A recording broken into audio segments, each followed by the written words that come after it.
Halo guys, sebelum nonton video ini jangan lupa di like dulu ya. Dan yang paling utama, jangan lupa bantu channel ini dengan cara subscribe. Ya teman-teman, terima kasih.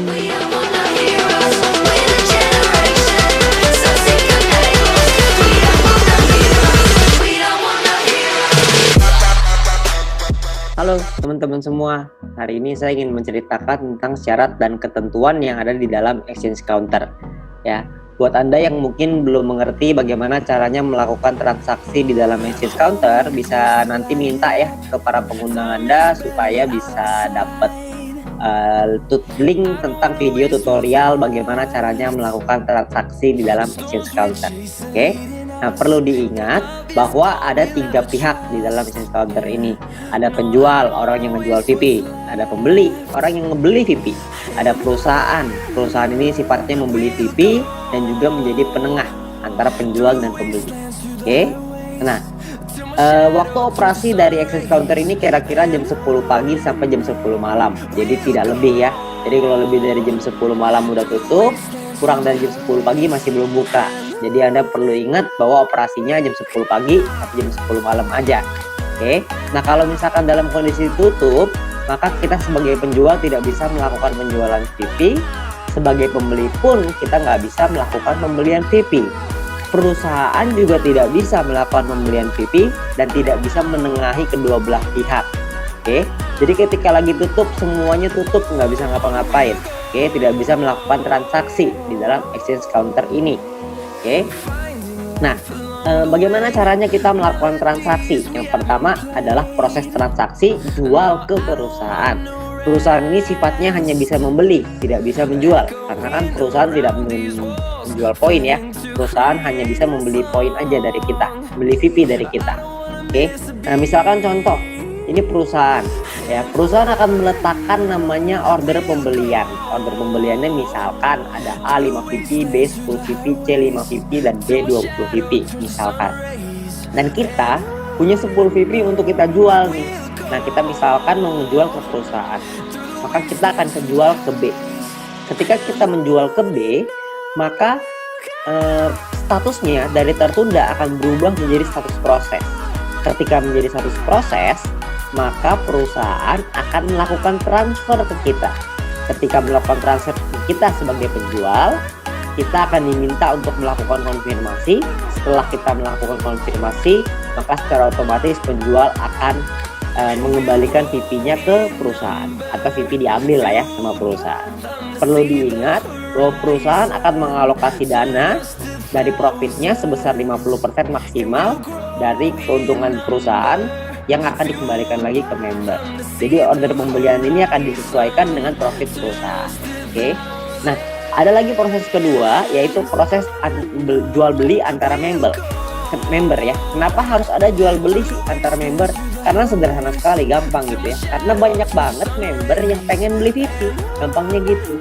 Banyak banget member pengen beli VP untuk apa? Supaya mereka bisa membeli paket yang lebih tinggi, supaya mereka bisa menikmati keuntungan yang lebih tinggi. Tapi Anda nggak usah khawatir, karena beli ini tidak bersifat wajib ya, bukan keharusan, tapi opsional. Kalau Anda mau, monggo, silahkan. Kalau Anda nggak mau, juga nggak apa-apa. Oke, prosesnya kurang lebih seperti ini. Anda sebagai pembeli, Anda akan meletakkan order pembelian. Misalkan si A akan taruh 5 VP, si B taruh 10 VP, si C taruh 5 VP, si D taruh 20 VP. Nah, Anda sama nih, Anda cuma punya 10 VP. Anda misalkan milih si B. Oke, Anda klik si B, maka sama juga prosesnya, statusnya ya, dari tertunda akan berubah menjadi proses. Ketika berubah menjadi proses, maka pembeli akan dikasih waktu 3 jam untuk melakukan transfer ke penjual. Kalau dalam 3 jam ini tidak dilakukan transfer, maka pembelian tersebut batal. Kalau pembelian tersebut batal, maka si pembeli harus melakukan order pembelian ulang supaya VP-nya dia bisa supaya dia bisa beli VP ke penjual ya. Nah, ketika misalkan kita bicara kalau jalan aja deh, kalau semua prosesnya jalan. Kalau jalan, maka si pembeli akan dikasih satu list nih, ada penjualnya siapa, VP-nya berapa, jumlahnya berapa, nama rekeningnya berapa, nama rekeningnya berapa. Jadi di sini akan ada listnya, ada datanya nanti. Nah, perlu diingat Anda sebagai pembeli, Anda harus pastiin nomor rekening dan nama rekeningnya sama antara di exchange counter dengan di bank. Jangan sampai berbeda. Kalau misalkan beda, nanti salah transfer repot, nggak bisa diapa-apain. Ya, jadi Anda perlu pastiin dulu nomor rekening sama nama rekening sama. Kalau sudah sama, perlu ditransfer. Kalau nggak sama, Anda bisa chat ke pembeli, penjual, Anda bisa pastiin dulu tuh nomor rekeningnya bener nggak nih, si penjual masukin nomor rekeningnya udah bener atau belum. Kalau misalkan salah, jangan ditransfer. Ingat ya, jangan ditransfer. Oke. Nah, kalau misalkan sudah benar, Anda melakukan transfer misalkan, maka si pembeli melakukan transfer. Setelah melakukan transfer, maka di dalam sistem akan meminta untuk Anda mengunggah bukti transfer. Ya, setelah Anda mengunggah bukti transfer, maka si penjual akan diminta untuk melakukan konfirmasi. Kalau si penjual melakukan konfirmasi, maka secara otomatis penjual akan mengirimkan PP-nya ke si pembeli. Sederhana sekali. Oke, tapi kita sama-sama tahu dalam proses seperti ini transfernya kadang-kadang bermasalah. Nah, kalau misalkan transfernya bermasalah gimana? Transfer masalah itu maksudnya apa sih? Maksudnya gini loh. Ada orang misalkan salah transfer, jumlahnya salah. Ada juga yang mungkin bukti transfernya palsu. Ada juga mungkin yang transfernya kelebihan. Nggak mungkin lah ya kalau kelebihan.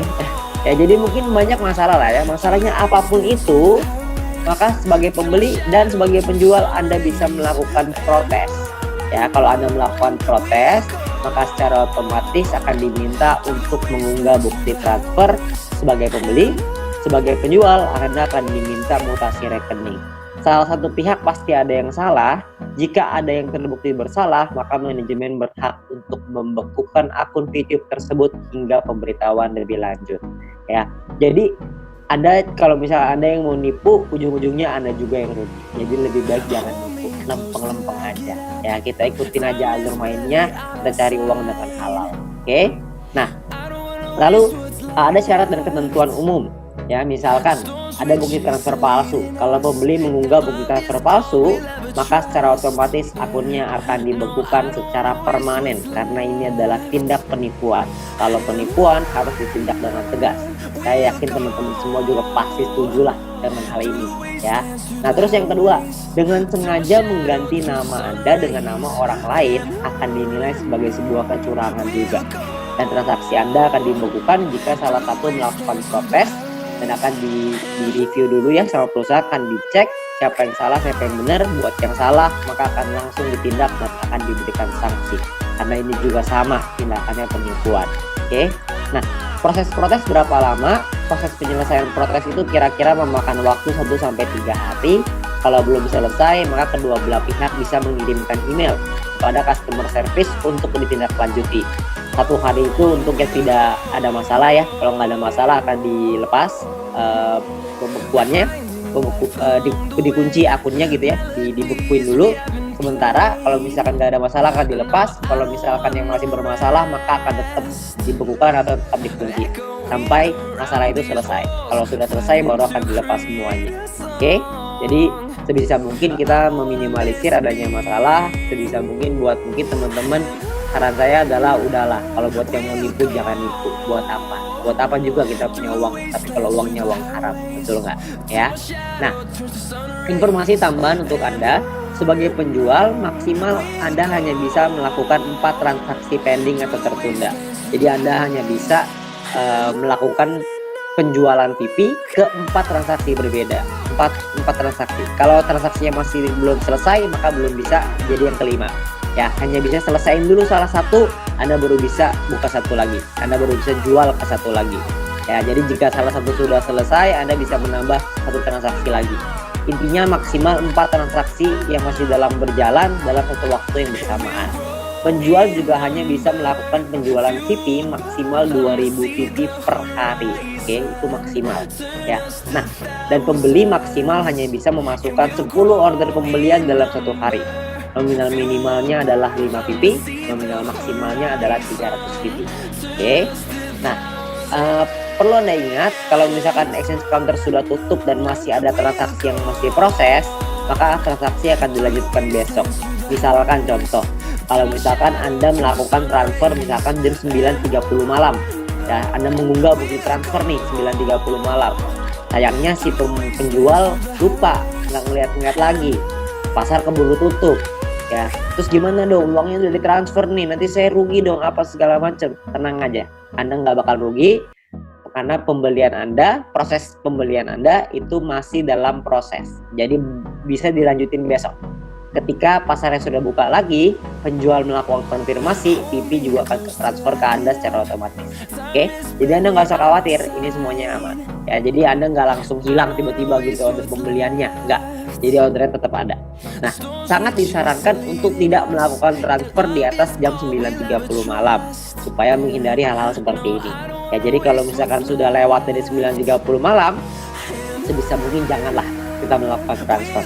Kalaupun melakukan transfer, Anda perlu tahu bahwa ada kemungkinan akan dikonfirmasi besok hari. Ya, tapi Anda nggak usah khawatir, itu semua aman. Ya, nah mungkin itu aja syarat dan ketentuan dan bagaimana caranya melakukan transaksi di dalam exchange counter.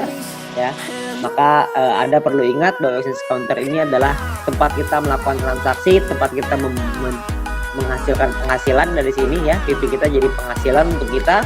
Jadi mari kita jaga sama-sama. Kalau misalkan buat Anda yang mungkin ada yang mau nipu, saran saya janganlah. Buat apa kita punya uang haram, hasil nipu buat apa? Ya lebih baik kita usahakan di sini, kita perjuangkan, kita kerja keras, kita cari uang yang halal supaya juga bermanfaat untuk kita dan keluarga. Oke, mungkin sekian dari saya. Terima kasih.